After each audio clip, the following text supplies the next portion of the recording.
As we head into what's traditionally the busiest time of the year in our market for real estate, we continue to see steady home sales, constrained supply, and as a result, increasing prices.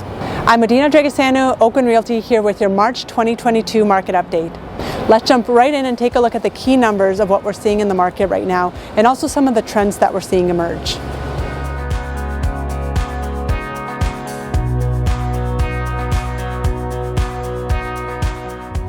Let's start off looking at sales. Sales in February were up 50% relative to January. However, they were down about 8% relative to what we saw this time last year. If we look at this from a broader picture compared to the 10-year sales average for the month, we see that sales were up 27% relative to the average. Taking a look at how this is broken down by property type, we actually see an interesting trend of sales declining in the detached and townhome markets. Sales in the detached market were down 18%, whereas sales of townhomes were down 24% relative to last year, and only condos saw an increase of 5.4%. While we've started to see an increase in the pace of new listings coming onto the market, total inventory on the market continues to lag behind buyer demand. And this is the primary driver of why we're seeing the competition we are amongst buyers and prices continuing to escalate. In the month of February, we saw over 5,400 new listings coming onto the market. This is up about 31% relative to January and up about 8.5% relative to February of last year. When we look at total inventory in our marketplace, we see that the number of homes currently listed for sale is up about 19% relative to January. However, it's down 19% relative to February of last year. And we can see this mismatch between supply and demand reflected in the sales to active listings ratio.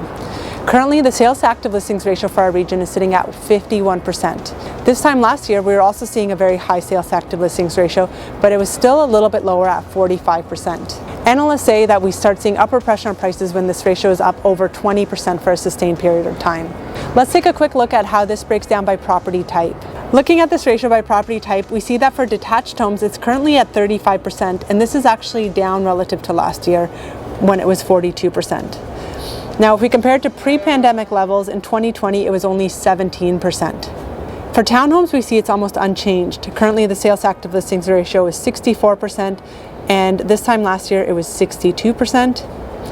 And it's actually the condo segment that's seen the biggest jump in this ratio, currently at 62% compared to last year when it was only 42%.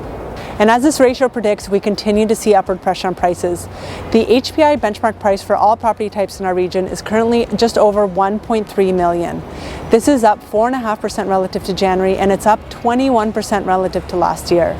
Looking at this by property type, we see that detached home prices have increased 25% relative to last year.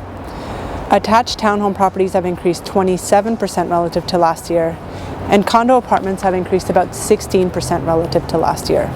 While there's no doubt that prices have continued to increase, we have started seeing an interesting trend over the month of February, where it seems like the pace of buyer activity might be starting to slow down slightly. And by that I mean that we're seeing less offers coming in on properties where we were seeing 20 offers before. We might be seeing 5 to 10 coming in now. This could be the signs of the market starting to ease off a little bit, or it could be just a little blip in the market. And there are a few reasons that we think this trend is emerging. Number one, we've started seeing more inventory coming onto the market. Number two, we're seeing buyer fatigue and a lot of buyers being priced out of the market. And number three, we've started seeing interest rates go up slightly. Many people have been talking about the interest rate increases. And while an interest rate increase of 0.25% won't have a huge impact on our market, that combined with future interest rate increases this year, more inventory coming onto the market, and the affordability factor could be a reason that we start seeing pressure easing off on the market in the coming months. The key indicator to watch over the coming weeks and months will be inventory levels. If you've been thinking of selling or making a move up in the market, now is the time. Give us a call and we can help you create a strategy to take advantage of the current market and make your move. In the meantime, to stay up to date with what's going on in the market, be sure to follow me on Instagram, adina.yvr, and subscribe to our YouTube channel.